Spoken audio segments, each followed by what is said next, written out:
Sitting Bull, one of the greatest war chiefs of the Lakota Sioux Nation, a prestigious commander with many incredible victories under his belt, surrendered to the United States of America on July the 20th, 1881.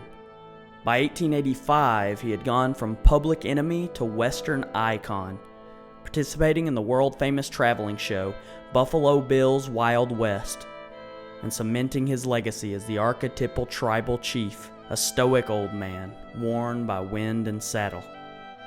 But he hadn't joined the show to bask in his newfound fame. He had joined because he wanted to go east, to see what the white man had accomplished there. What he found shook him to his core and validated his worst fears. Whereas his tribe's population was dwindling in the west, the cities of the east were filled to bursting with hordes of men and women, striking the earth and polluting the air. At a ceremony celebrating the completion of the Northern Pacific Railway, which would crisscross Northern America from the West Coast to the Great Lakes, Sitting Bull cursed the audience in his native tongue. So hurt was he by the means of manifest destiny. He returned home later that year, distraught over his losses and fearful for the future of his people. Just 5 years later, in 1890, the 11th U.S. Census was held, which proved that there were no more boundaries to push. The frontier had been conquered and need only be civilized. To Sitting Bull, and many like him, possessive of a brave heart and free spirit, it was the end of an era and the end of life as they knew it.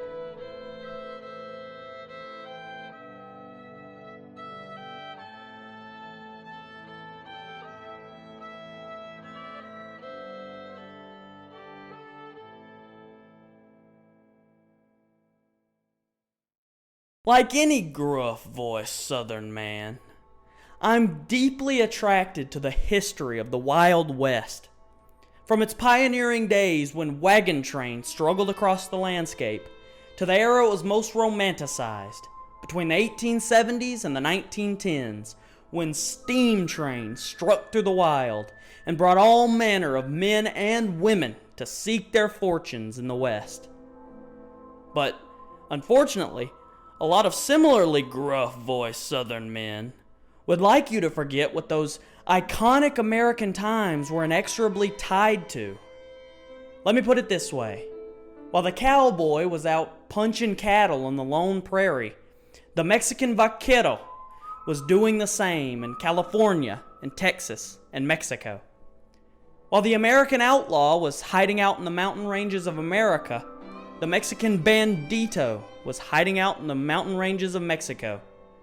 And while the crooked American politician was screwing folks out of their livelihoods, the crooked Mexican politician was doing the exact same thing to his own people. What I'm trying to say is that without Spanish and Mexican influence, the mythos of the Wild West would not exist as we know it. Both cultures are a symbiotic pair, and in my opinion, one should never be discounted over the other.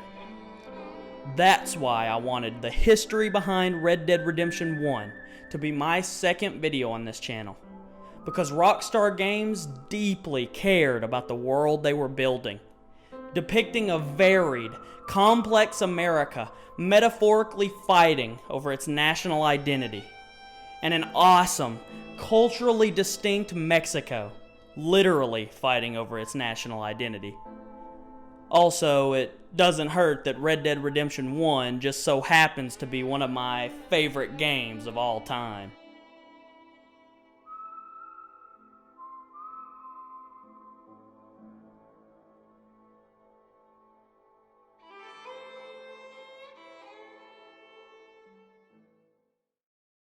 Like Assassin's Creed 1, the game is old, and it's got a lot of moving parts for its time. So of course, you can expect some jank. They are coming. Get ready, John.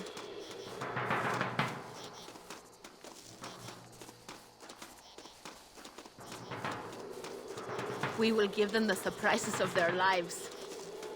But unlike Assassin's Creed 1, there was never a time when I felt pulled out of my immersion. I just couldn't run into a glitch big enough to counter the great writing and believable setting. But let's be honest, it would have taken more than a glitch to get me out of the zone the game puts you in. Ever since I first played it when I was 9 years old, I was caught in a trance. I'm sure every history buff has felt that at some point from some piece of media. It's that rising feeling in the stomach, when all the mechanics of the medium fall away and the historical period presented feels infinite, as real to you as your controller or TV remote. For Red Dead, I can pinpoint the exact place I felt that trance during my playthrough for this video. And luckily, I recorded it to show you. Here is that moment. Now, to someone who hasn't played the game for a while, or even at all, this poster might just look like set dressing.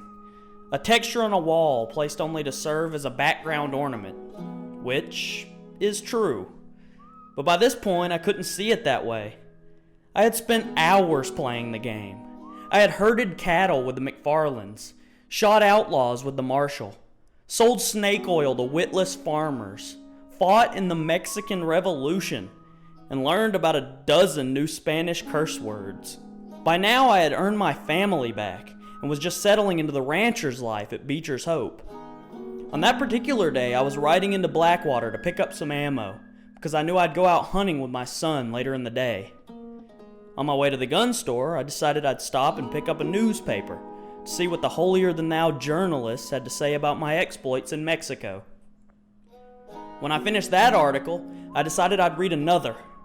And after reading a hilarious article about a woman fighting a custody battle over her daughter's removed tapeworm, I stopped at a theater review segment. It covered the stage play Stretch Hawthorne, the singing blind grave robber. It was short, and wasn't by a long shot the greatest article on the paper. But still, this little single paragraph review gave such a charming insight into this insignificant texture on a wall that I felt the feeling. That rising feeling. That feeling of complete and total immersion. Smiling, I entered the theater and watched a short cartoon, which turned out to be against the women's suffrage movement, and chuckled. This is Rockstar, with their cynical, hilarious style. And this is history. I've played the game more than a dozen times before making this video, and every time I've consistently had the feeling, just at different intervals. On this particular playthrough, I didn't expect to have it at all, but it came. Why did it come? Like I said, it all melted away. The mechanics were gone. It felt real. It felt like I was walking through history. That's why I wanted to make this video, so I could do the game and the real history it's based on justice, and give you the history behind Red Dead Redemption 1.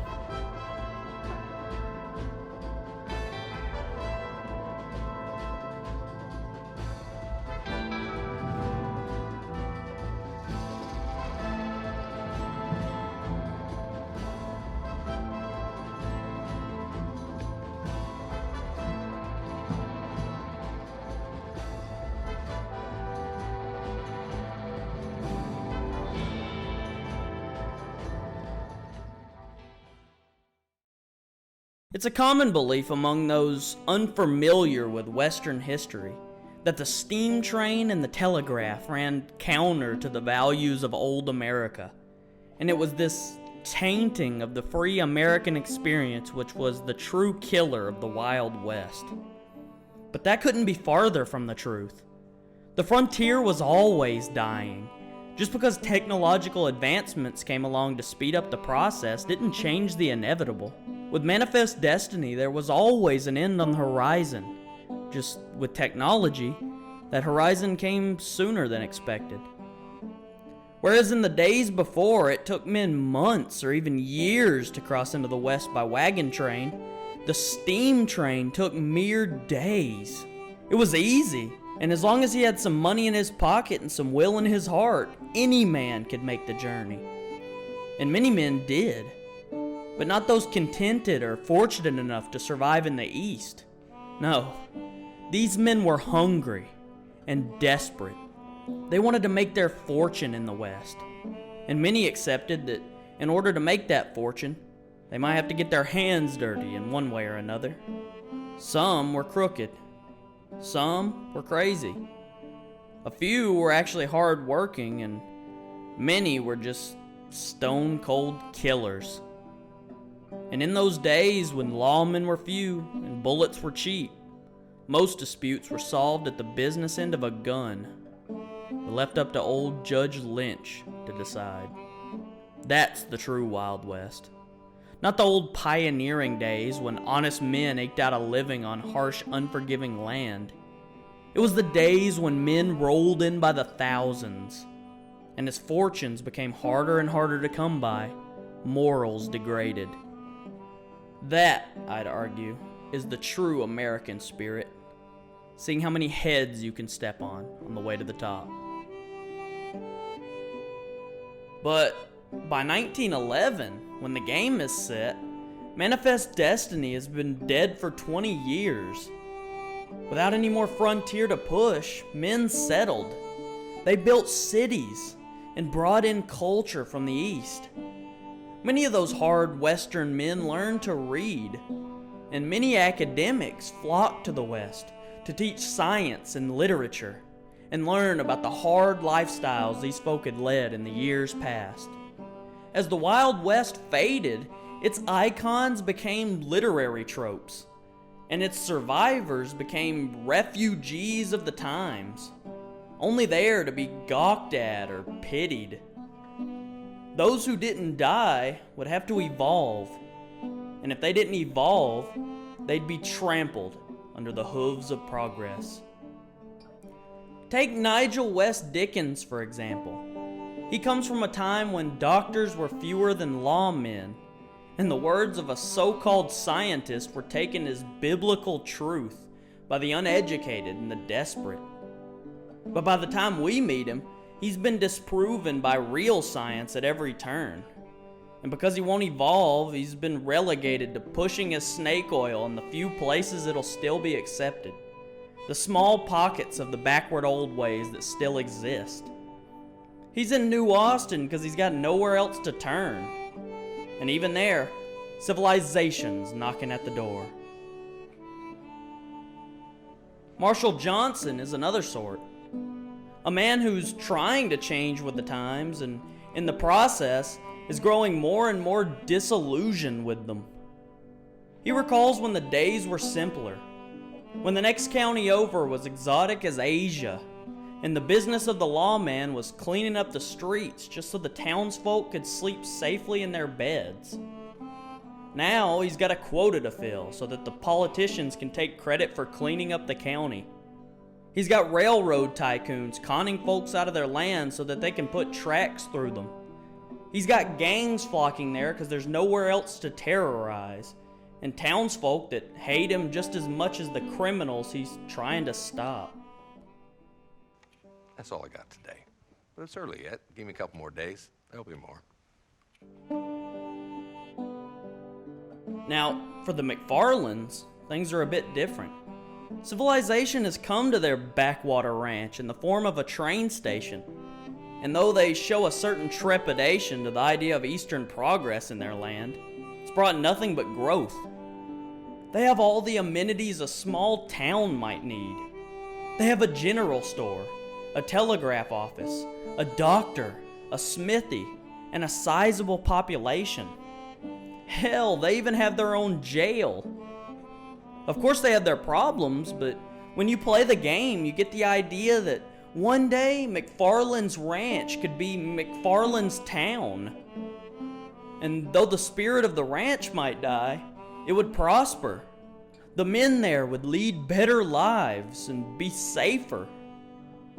Or, like tumbleweed, they'd be chewed up and spit out by the storm of progress. And lastly, we have the former members of Dutch Vanderland's gang. Bill Williamson, Javier Escuela, Dutch Vanderland, and John Marston. These are the men really hurt by the changing times. They represent the anarchy of the Old West, The days when stealing and killing were a viable career choice, and no petty lawman or government agency could ever hope to put an end to them. They knew the land, the people, and for that, they held a power that the law could never even hope to match. But in 1911, the West is being tamed, and the East has a foothold they've never had before. Civilization is killing anarchy, and it's not taking prisoners. Javier and Bill thought they could escape to Mexico to put their old lives behind them. They were wrong. Dutch thought he could take up the cause of the Native American and fight for the freedom he had had in the days past. He was wrong. And John Marston thought he could help the government, and in return he'd be absolved of his sins and allowed to live out his life in peace with his family. He was wrong. For in this new age, for men like them, there is no forgiveness, and there is no redemption.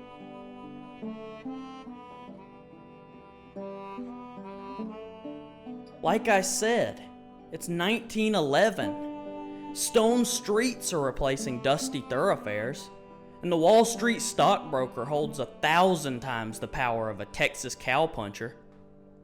8 years before, men learned to fly.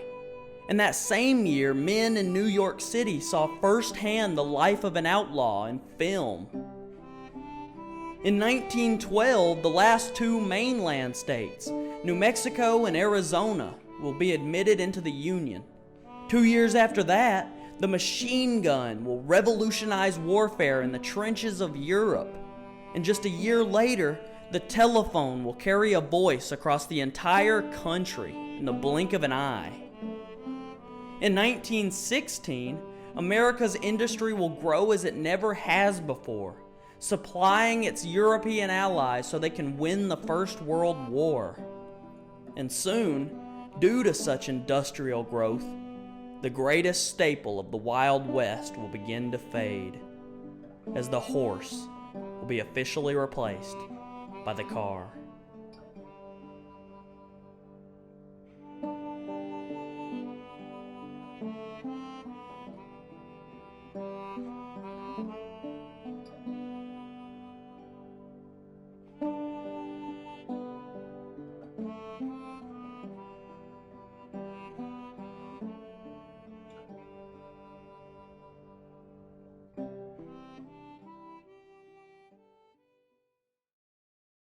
I don't think there's a better bridge between America and Mexico in Red Dead Redemption than Landon Ricketts, the legendary American gunfighter turned small-town Mexican hero.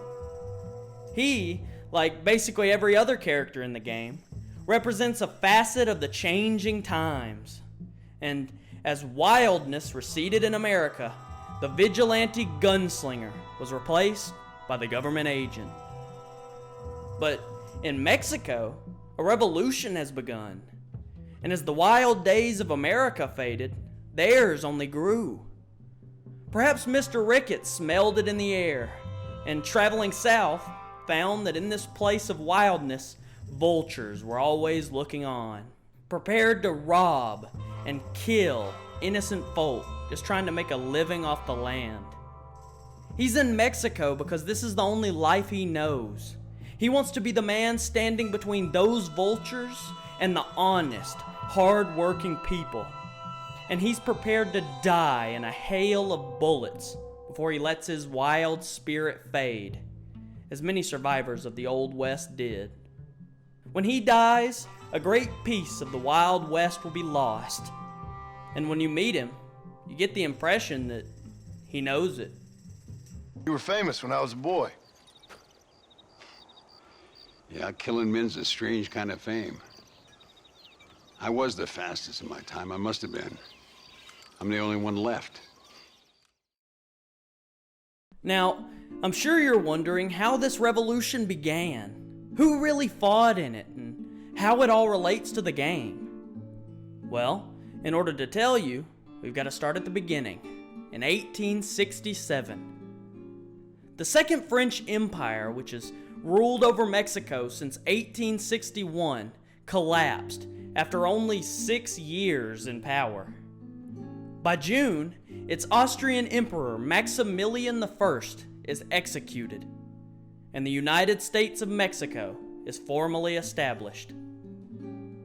The next decade would be marked by political infighting between conservative and liberal forces, until, in 1877, Porfirio Diaz, a hero of the Cinco de Mayo, seized power following the Revolution of Tuxtepec.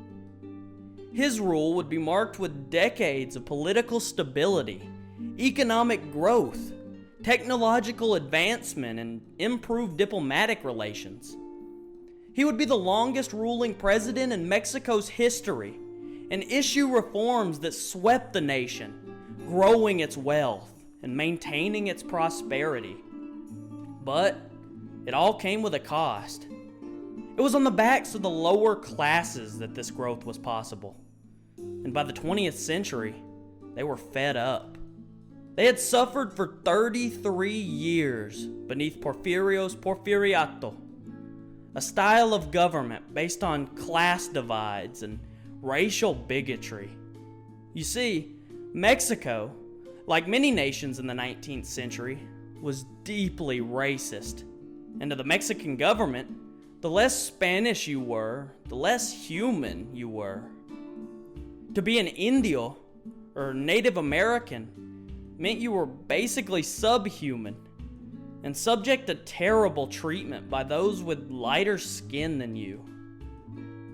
And as is common with racial divides, class divides also grew beneath the Porfiriato.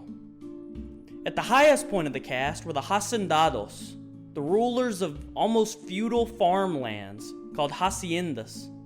Each hacienda was worked by peones, or peasants, which were basically like medieval serfs, subject to the whims of their overlords. The hacienda was the chief moneymaker in Mexico, so Porfirio's government took more and more rights away from the peones so that they could never staunch the flow of income to their coffers. By the 1900s, the injustices were so bad that the peones couldn't even survive off the meager amount of money they were making. Meanwhile, the haciendas grew more and more luxurious, and the hacendados turned down their noses at the men and women begging in the streets. By now, it should be no surprise to anyone that revolution finally came.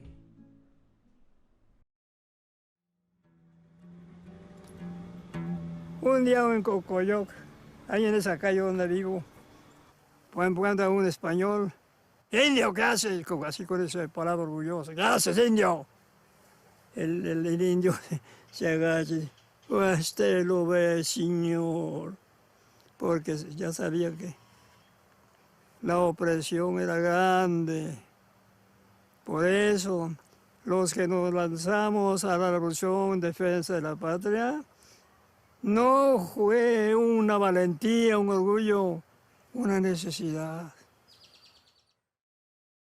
The first spark that lit the wildfire was a book, published in 1908 by a man named Francisco Madero, and entitled La Sucesión Presidencial, the Presidential Succession.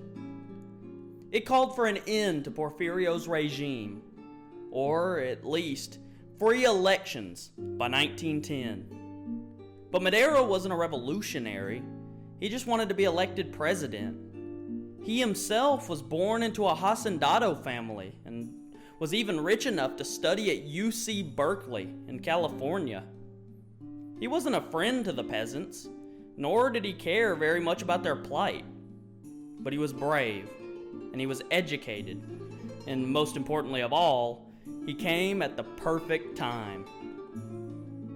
Revolutionary groups who had formed years earlier massed beneath his words, and the states Morelos, Sonora, and Chihuahua gathered their armies to destroy the Porfiriato. Among the revolutionary commanders was a man named Pancho Villa, a rough, dramatic bandito forged in the fires of the Old West, and seen as a legend by the people of northern Mexico. He would be one of the main generals of Madero's Revolutionary Army, which, by 1911, had taken the cities Chihuahua and Mexicali, engaged the Federales at Casas Grandes, and were poised to take Ciudad Juarez, a vital city at the American border. Around this point, in May of 1911, John Marston enters the fray, searching for Bill Williamson and Javier Escuela. But the Mexico depicted in Red Dead Redemption is a bit different than the one in real life. Ciudad Juarez is replaced by Escalera. General Porfirio Diaz is replaced by General Ignacio Sanchez as the president of Mexico. And Pancho Villa and Francisco Madero are merged to create Abraham Reyes, who comes from wealthy, educated landowning stock like Madero, but is possessive of the wild, animalistic traits of Pancho Villa. But other than that, everything's the same. Desperate peasant armies, composed of both men and women, locked in a brutal struggle with federal forces beneath the scorching North Mexican sun. On May 8th, Pancho Villa would lead the rebel forces into Ciudad Juarez, beginning a brutal, block-to-block battle wherein superior rebel numbers met superior federal training and technology. This battle is echoed in the game during Mexico's final mission, which can give you an idea of the brutality of the combat and the many lives lost during it in the name of revolution. Eventually, after 2 days of non-stop fighting, the rebels won out, and the city was surrendered on the 10th to Francisco Madero. This impressive victory would lend a certain legitimacy to the rebellion, which had before been only considered a minor peasant uprising. Now, Madero's presidency was basically guaranteed. All he needed to do was march on Mexico City and claim it. The same is true for the game. Abraham Reyes is victorious over the federal forces in Escalera and prepares to take the reins of the nation so that it can be ruled justly by an honest man. Or that's what Reyes would have you believe. But even the apolitical, uneducated John Marston could see the truth and the way the future would turn, as hinted at in his parting words with the general. Good luck with the revolution. If you win power, remember why you wanted it. Well, travel safely, amigo. Come on. By 1914, that truth would make itself known. According to the game's last newspaper, Abraham Reyes has become a tyrant.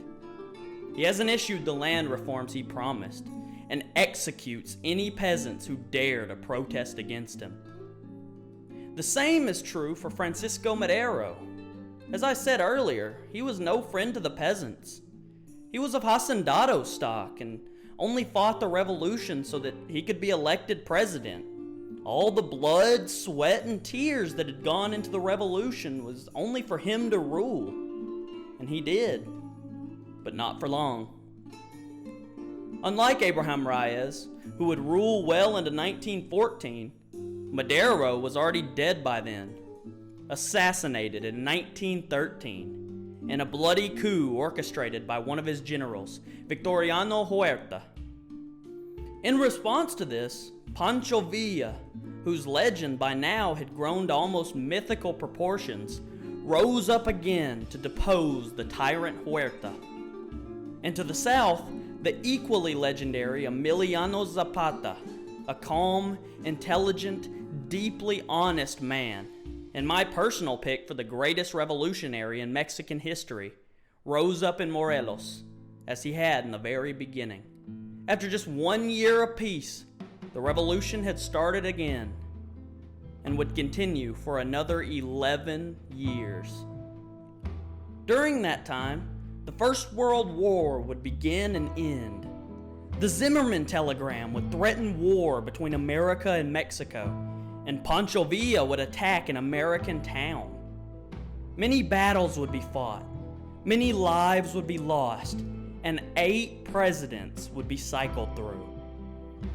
It seemed that in this 14 years of carnage, no man was safe. No hacendado, no peone, no politician, and no revolutionary. Not even the greatest revolutionaries, Emiliano Zapata and Pancho Villa, could keep themselves from being fed to the flames. In 1919, Emiliano Zapata would be called to a meeting by a defector who was supposedly leaving Mexico's army. And while entering the yard of the hacienda where the meeting would take place, Zapata was shot to death by soldiers faking a gun salute. And in 1923, while driving a car through the city of Parral, where he felt safe, Pancho Villa was killed as a firing squad blocked the road, spraying the vehicle with bullets and killing him instantly. At the deaths of these 2 men, the last stages of the Mexican Revolution came to a close.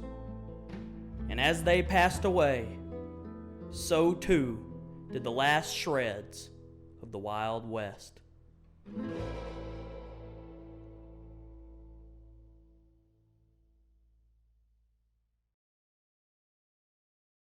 That's it. That's the video, everyone. Hope you enjoyed. If you did, be sure to hit the like and subscribe buttons and hit the bell to be notified of my next video. Also, head over to my Twitter to vote on the next game that I cover. Your choices are the Renaissance history behind Assassin's Creed 2 and the real-life deaths of the Assassin and Templar orders, or the history of the Cold War, mutually assured destruction, and Vietnam in Call of Duty Black Ops 1. Make sure to vote, because likely Black Ops will win out if you don't. If you're an Assassin's Creed fan and want to see me continue the series, please be sure to add your input. That's it. Bye, y'all. Oh, bury me not on the lone prairie where the coyotes wail